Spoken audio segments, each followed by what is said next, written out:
की तो कई पोस्ट उन्होंने छोड़ दी, बोले मेरे को दिल्ली जाना है।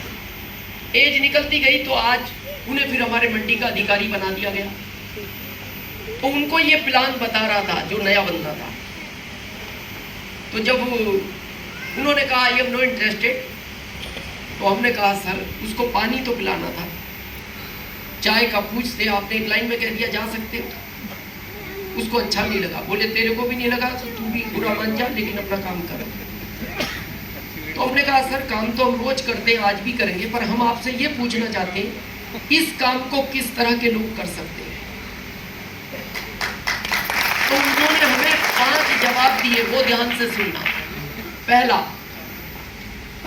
इस काम को वो लोग करते हैं जिनमें अकल नहीं होती। दूसरा, इस काम को वो लोग करते हैं जो पढ़े लिखे नहीं होते। तीसरा, इस काम को वो लोग करते हैं जिनके पास पहले से कोई काम नहीं है। चौथा, इस काम को वो लोग करते हैं जिनकी घर में कोई वैल्यू नहीं है। पांचवा, इस काम को वो लोग करते हैं जिनको रिश्तेदारी में कोई बुलाता नहीं। और आखिरी जवाब, ये काम तू कर सकता। हमने कहा हम करेंगे। कब करोगे? हमने कहा आज ही करेंगे। बोले आज क्यों करोगे? हमने कहा आपने शायद ध्यान से नहीं सुना, उसने कहा पहले आओ पहले पाओ। बोले आज ही करेगा? हमने कहा आज ही करेंगे। बोले तूने सुना नहीं ज्वाइनिंग में पैसे कितने लगते हैं? हमने कहा उसने बताया ना 1500 रुपये में कपड़ा और बैग मिलेगा, 3 जोड़ कपड़े हैं। बोले तेरी सैलरी कितनी है? 2075। आज तारीख कितनी है? 26। पैसे बचे हैं? हमने कहा कल ही खत्म हो गए। बोले फिर ये पैसे कहाँ से लाएगा? और जैसे उन्होंने कहा ये पैसे कहाँ से लाएगा तो हम उनकी भावना समझ गए। हमने कहा हम कहीं से भी लाएं, आपसे नहीं मांगेंगे। और हमने उसी दिन स्टार्ट किया। और 7 साल पहले हमारे बॉस भी ज्वाइन हुए। कोई बॉस अभी 3-4 महीने रिटायरमेंट में बचे हैं, अभी टेक्निकल क्वालिफाई किया है पिछले महीने। तो जिस दिन ज्वाइन हुए तो हमने पूछा सर आरसीएम ज्वाइन तो कर रहे हो, पर इस काम को किस तरह के लोग करते हैं? ये बात उन्हें अच्छी नहीं लगी। और आज भी वो एक ही बात बोलते हैं, दिनेश जिंदगी में एक ही गलती हुई है, आज तक मैंने कोई गलती नहीं की। मेरा परिवार भी जानता, मेरे रिश्तेदार भी जानते। कोई एग्जाम ऐसी नहीं है जो मैंने क्वालिफाई ना की हो। बस एक ही गलती हुई है, काश ये वाला ना भी पता।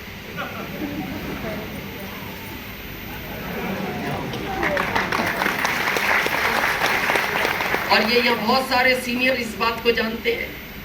ये दर्द आज पता नहीं लगेगा आपको, ये दर्द लगता है 5-7 साल बाद पता। जिनका सही समय पे नंबर लगा है वो इसका आनंद भी जानते हैं, और जिनका थोड़ा लेट हो गया वो इसका दर्द भी जानते हैं। और यहाँ ऐसे कई परिवार भी हैं जिनमें भाई भी उस दर्द को जानते हैं। अब वो बात हम कहेंगे नहीं यार, वो समझ गए होंगे, समझ गए। तो ये दर्द आप लेकर मत जाना। अगर इस मीटिंग में आ ही गए हैं, नंबर का जरूर ध्यान रखना, नंबर यही होना चाहिए। काम कभी भी शुरू कर लेंगे, 1 हफ्ते बाद, 15 दिन बाद, 25 दिन बाद। अब प्रश्न आता है, या कई लोगों ने बात की, इस काम को करना क्यों है? जिंदगी में कुछ भी करना, नोएडा वालों बड़े ध्यान से सुनना, जिंदगी में कुछ भी करना ये क्लियर होना चाहिए। यानी आप पढ़ाई भी कर रहे हो तो आपको पता होना चाहिए मैं पढ़ाई क्यों कर रहा हूं। जॉब कर रहे हो तो जॉब का भी पता होना चाहिए क्यों कर रहा हूं। दुकान भी कर रहे हो तो पता होना चाहिए, फैक्ट्री चला रहे हो तो पता होना चाहिए। यहां तक कि आपने शादी भी की है तो आपको पता होना चाहिए क्यों की है। आरसीएम भी कर रहा है तो पता होना चाहिए। अगर ये क्यों क्लियर नहीं है, आप जिंदगी के किसी भी क्षेत्र में अमीर नहीं बन सकते। क्यों क्लियर होना चाहिए, और बहुत क्लियर होना चाहिए। अगर ये क्यों क्लियर होता है, इसकी ताकत समझना चाहते हो? जिस दिन ये क्यों क्लियर हो जाता है ना, आदमी कहीं भी हो और वहां से कहीं भी पहुंच सकता है। समझे थोड़ा? एक 28 साल के प्रोफेसर साहब थे, पिताजी सरकारी टीचर थे, माताजी प्राइवेट टीचर थे।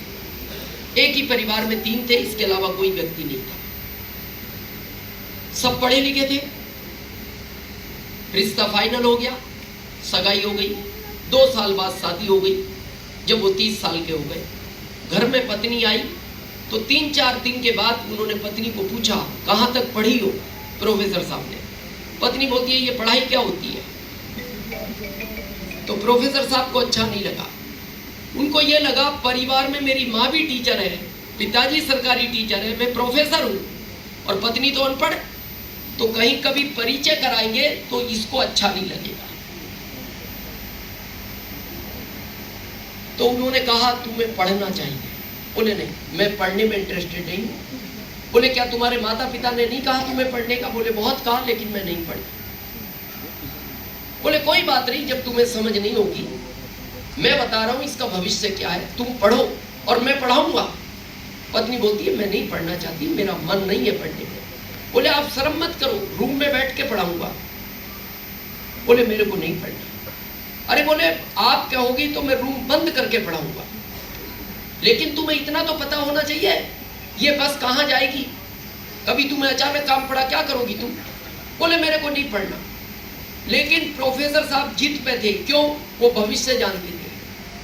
जैसे कई बार आप भी सोचते हो मेरा रिश्तेदार आरसीएम में आना चाहिए, मेरा दोस्त आना चाहिए। आपकी भावना तो है प्रोफेसर साहब की तरह, पर उसकी नहीं है। तो एक दिन उन्होंने ज्यादा जिद की, जैसे कई बार आप भी करते हो। तो ज्यादा जिद की तो पत्नी बोलती है मैं अब 10 दिन का इकट्ठा भोजन बनाऊंगी और 10 दिन वही बासी खाना, अगर दोबारा पढ़ाई का नाम लिया तो प्रोफेसर साहब चुप हो गए कि यार फिर ऐसा झगड़ा नहीं करना करना। कई बार आपका भी दोस्त बोलता है बार बार आरसीएम का नाम लिया ना मैं फोन नहीं उठाऊंगा तेरा। तो फिर आप क्या कहते हो? मैं